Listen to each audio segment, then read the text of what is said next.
Ricky Mathews, host of the Ricky Mathews Show, and of course, SuperTalk Outdoors. Ricky, good morning, sir. How are you? Paul, good morning. How are you doing, buddy?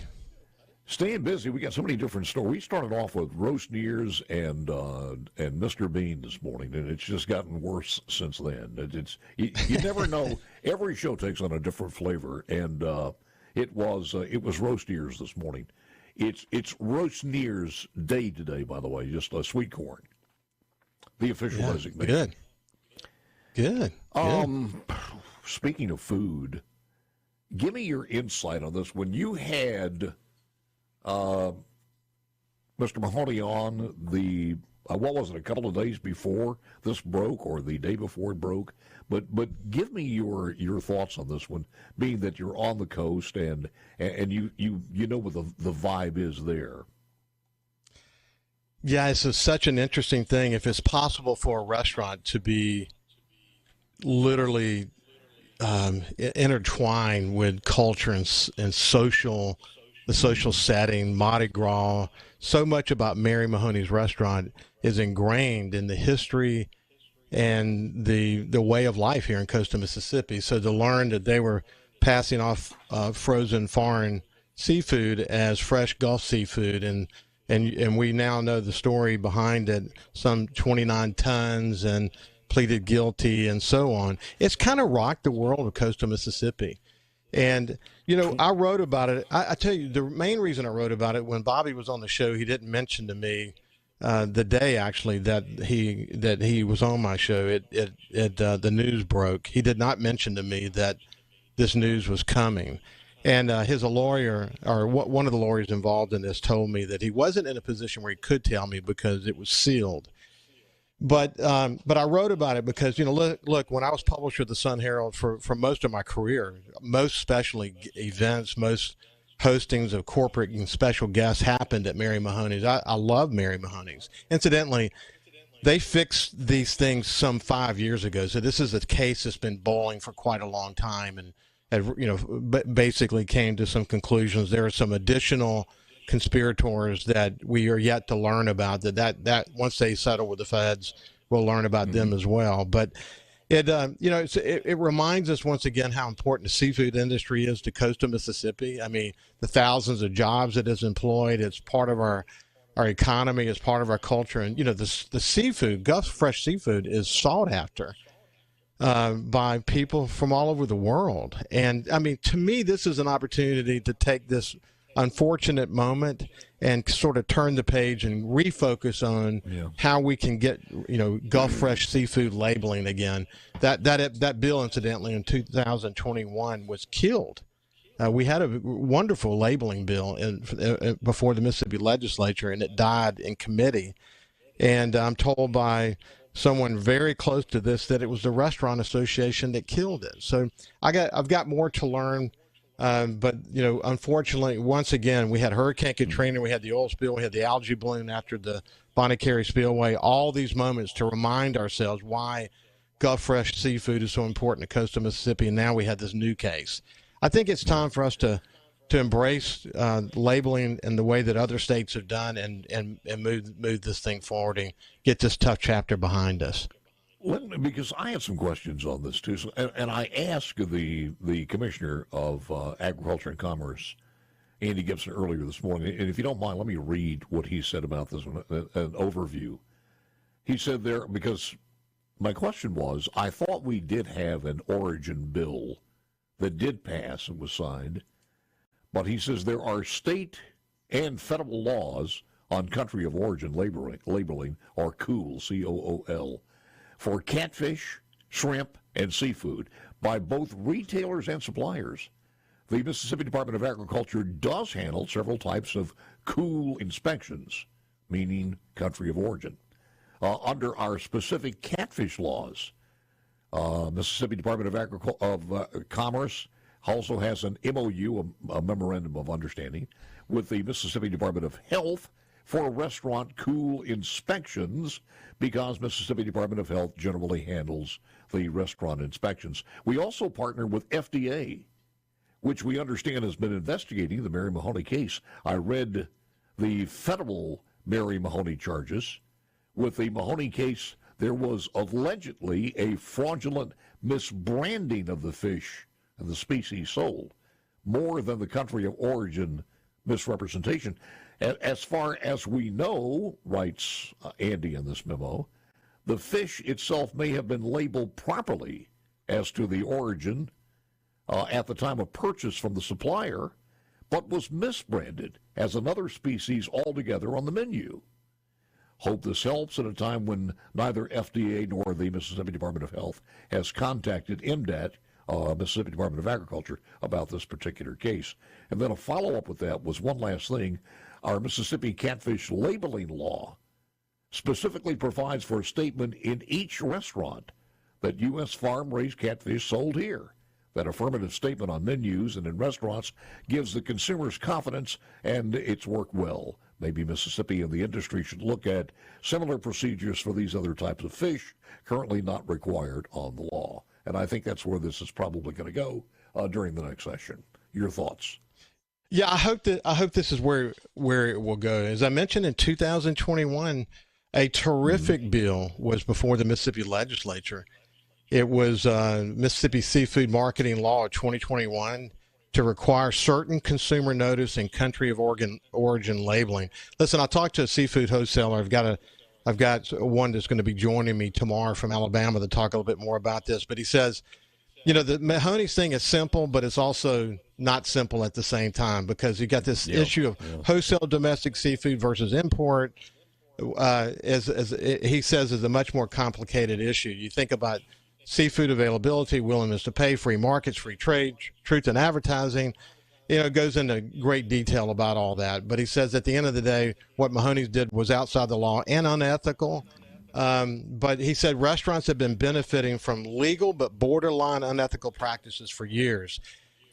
That's why this 2021 bill was so important. It was going to really nail this down. And by the way, you should know, Paul, what's interesting is Alabama. Look, if you go do a search about this, there have been stories all over the world about this story. I mean, this is a big, big story. Yeah. But listen to this headline from Alabama. On the tail end of high-profile seafood fraud case in Mississippi, where a restaurant admitted to selling mislabeled imported fish as local seafood, a new Alabama law will go into effect April the 1st, 2024, to prevent similar deception. So they're passing the exact bill that we wanted back in 2021 that was killed, I hear, by the Restaurant Association. So we've got work to do going forward. How does this transcend over to the grocery stores and places, fish markets? Do we have a problem with that? The same thing going on there, even with the existing laws? To be honest with you, I can't get into all those details, but in the Alabama law, as I read it, it really gets down to all retailers and whether you're going to sell it as cooked seafood in a restaurant or whether you have a cafe or whether you're a grocery store. They nail it down to that extent. I think the Mississippi law probably did exactly the same thing. I haven't read the entire law yet, but we're going to focus on it. Ricky, we just had a story yesterday. It was day before yesterday, about Whole Foods actually selling things in packages called California Fresh, and it's supposed to be the Whole Foods quality, organic, and on the back of it, made in China. So, so we also have to have something in there, the font law, that it's got to be in the front of the package and in pretty big letters itself. But that's just wrong. It's absolutely positively wrong. My question as a Delta guy and not a Coast guy is it the reason just price, or is it the availability of a particular species that people might want? You know what? If a restaurant, and I'm not speaking specifically of Mary Mahoney's, but let's take redfish for example. The imported seafood could be as cheap as $2 to $4 per pound, and a redfish could be 10, 15, even more per pound. Think about the difference.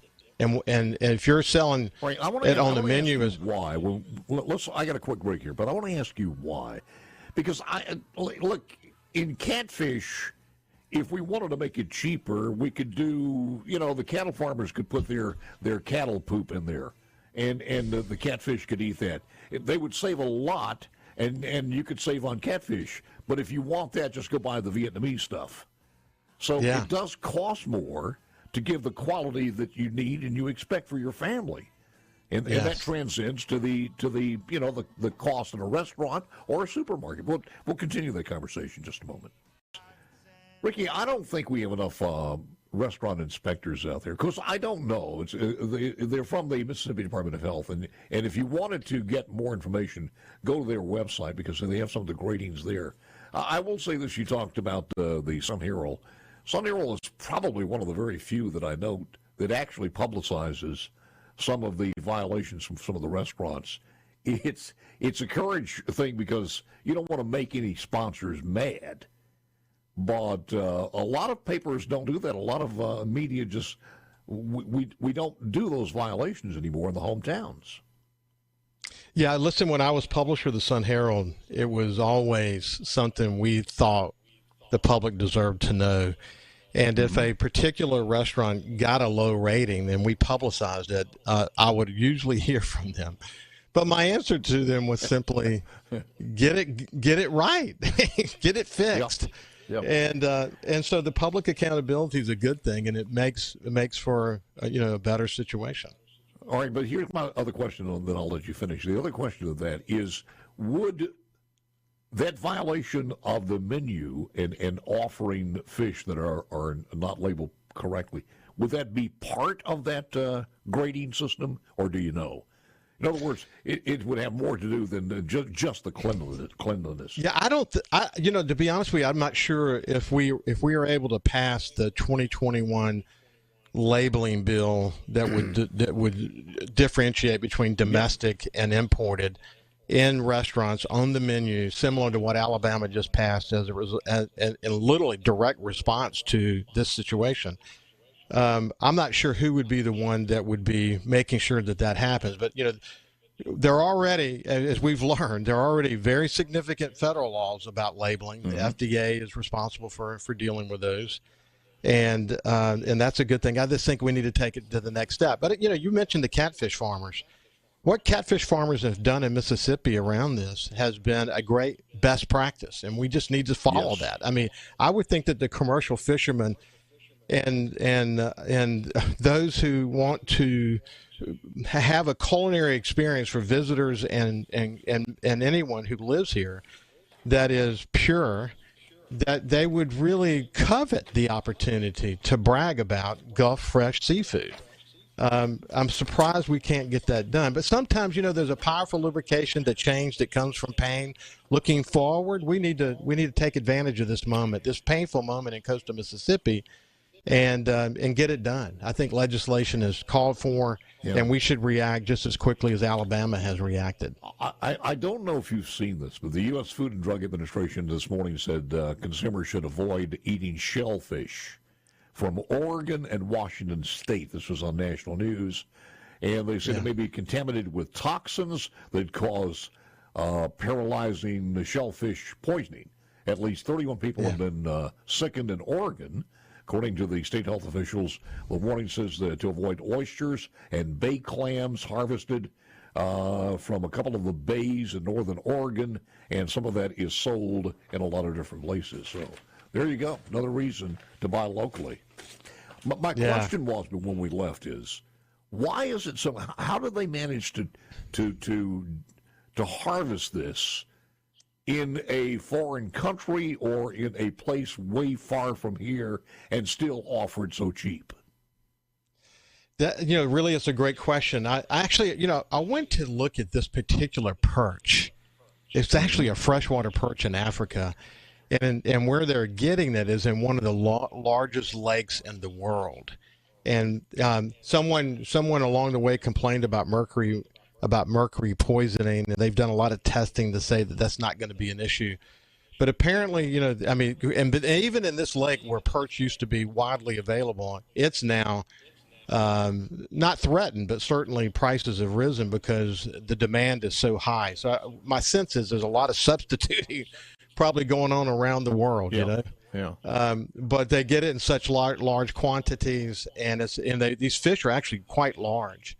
So when they cut it up, it does appear to look like redfish or grouper or whatever. So it's a very substitutable fish. And let me say this. One of the things the wholesaler friend said to me, and again, I'm going to have someone on my show tomorrow to talk more about this, but he said that when you talk about Gulf Fresh, red snapper's not always available. Redfish not always available, and so on. So there's a substitution issue here. And I think it's just simply about being transparent with your customers about where that substitution occurs. Sometimes substitution occurs just because what they want is not available. Sometimes substitution occurs because the price difference is so significant, they'll take the risk and let the difference fall to the bottom line. Yep. They have different reasons for wanting to do this. We're almost out of time. The key to that is certainly just let the people know, let the customer know exactly what you were serving them, period. We need to take a page out of the catfish farmers and do it for seafood in Mississippi. We need to do that. Let's put that on the top of the agenda for 2020.